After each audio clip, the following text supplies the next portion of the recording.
What's up, guys? This is Tabletop Vibes, and today we're taking a look at Riverbed Hunt by Odd Statue Games. So, in this game, you are a merfolk?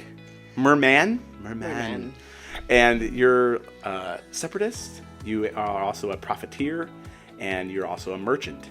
And there's different levels, like senior merchant, senior profiteer. Chief, yes. And everybody has different roles, and you're playing a strategy social deduction game for 4 to 9 players. And so when we played, we did a 4-player game, and so I was actually the separatist lord. And I was the chief merchant. Chief merchant. Our friends were the profiteer and the other separatists, I believe. Yes. And the profiteer won. We'll get into what that means in a second here. But essentially what you're doing in this game is there's a bunch of tiles on the board, and you're using 3 different actions to take and look at these tiles, all trying to figure out what and who everybody is. So one of the actions you can take is swim, right? Because you're a mer person, so you're going to swim. And that means that you can move around the board 1 to 2 spaces that are adjacent. What's the second one you can take? So the second one would be dive. So one thing that's unique about this board is that you'll see an actual river flowing through it. Right. So when you're swimming, you have to follow the pattern of the river, whereas other actions is truly a basic adjacency based on location. Right. So with the swimming, you can follow the path of the river. When you're diving, that one you can kind of take a sneak peek. So with the goal of the game is you have to, so we have these river tiles, yes, and they're going to be face down initially. And on the underside of them, you're going to reveal resources. And every time you reveal a resource, you get to move up the tracker. Yes. And every single faction, as a profiteer, merchant, or separatist, has their own win condition. And there's 3 different, resources of the game. You have kelp, and the chief, what were you? Merchant. Chief merchant is trying to win and get the most kelp. You have the separatists that are trying to get the most wood, and the profiteer is obviously trying to make the most profit, which would be coins.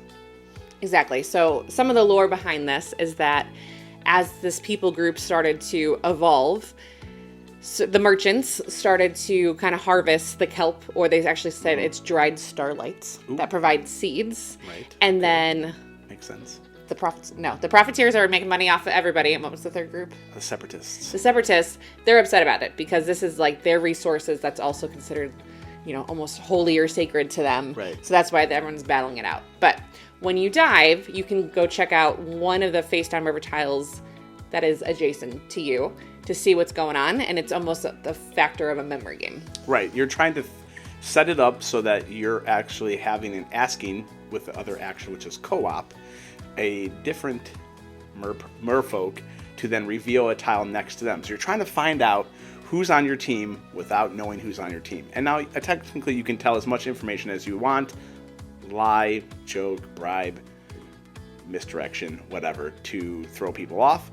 But you're going to then, on co-op, you're going to select somebody, like I can select Joy.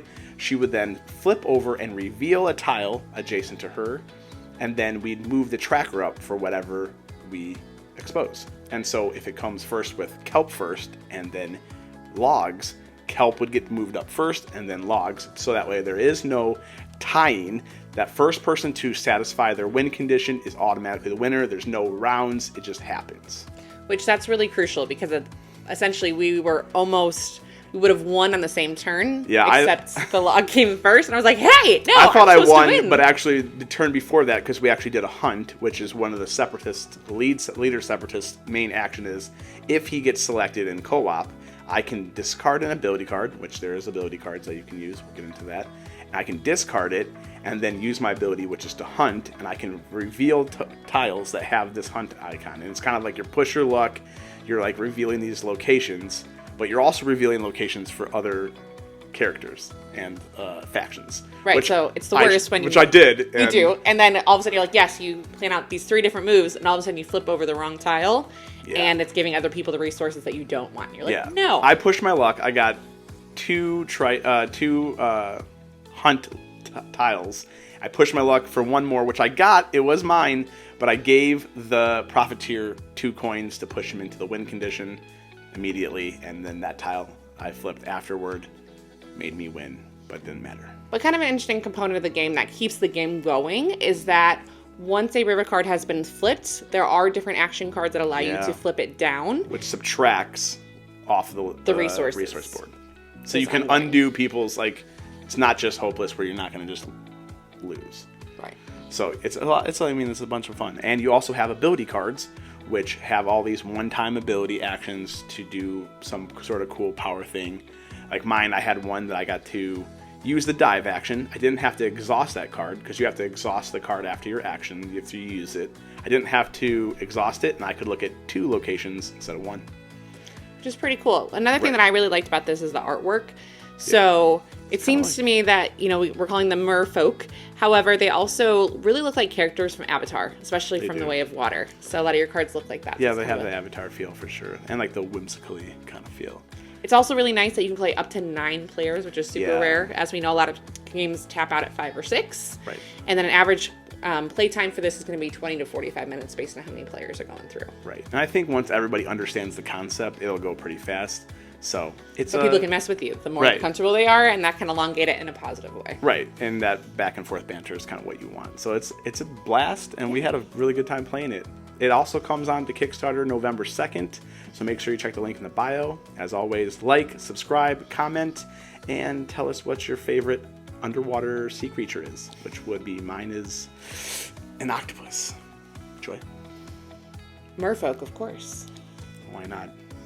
Thanks for watching. Real.